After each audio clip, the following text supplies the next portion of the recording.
موقوفون وانا اختلف الاتصال خلصة. نحن تم الهجوم بشكل عنيف جدا، مئات الجنود هاجموا جميع السفن في لحظة واحدة، طائرات مروحية وطرادات هاجمتنا بشكل عنيف، وقد تعرض القبطان في سفينتنا في قاربنا لجروح بالغة. والان الطبيب المرافق لنا يطالب الاسرائيليين بان يرحلوه، ان يداووه او ان يسمحوا بان يعود الى بلاده. يرفض ان يداويه الاسرائيليون، ويقول الطبيب المرافق لنا انه بحاجه الى استشفاء، ويطالب نحن نقل المياه الدوليه، وهذه عمليه قرصنه يقول الطبيب، ويحق للقبطان اليوناني ان يعود لبلاده. هناك 3 جرحى اخرين على القارب الذي انا فيه على الاقل.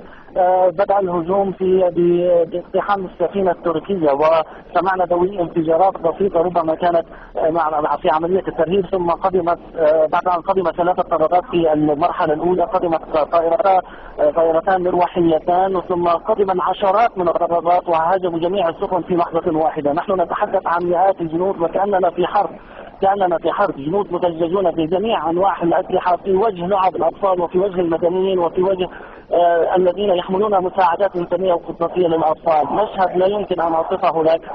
الان اختلف الاتصال خلصة. الزملاء يحاولون ان يغطوا علي من خلال بعض الاغاني الذين يغنوها.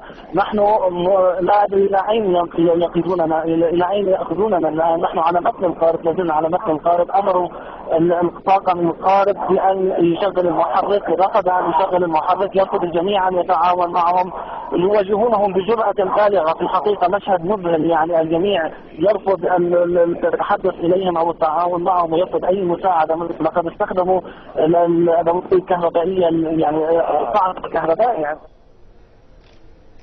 هذا وأصيب الشيخ رائد صلاح زعيم الحركة الإسلامية في إسرائيل بجروح بالغة في الهجوم الإسرائيلي، حيث كان على متن السفينة التركية ضمن أسطول الحرية، حسب ما أفاد نائبه كمال الخطيب. وقال الخطيب إن الأمر يتجاوز حالة الإصابة إلى ما هو أبعد من ذلك، وقال إنها عملية اغتيال مقصودة للشيخ رائد الشيخ صلاح.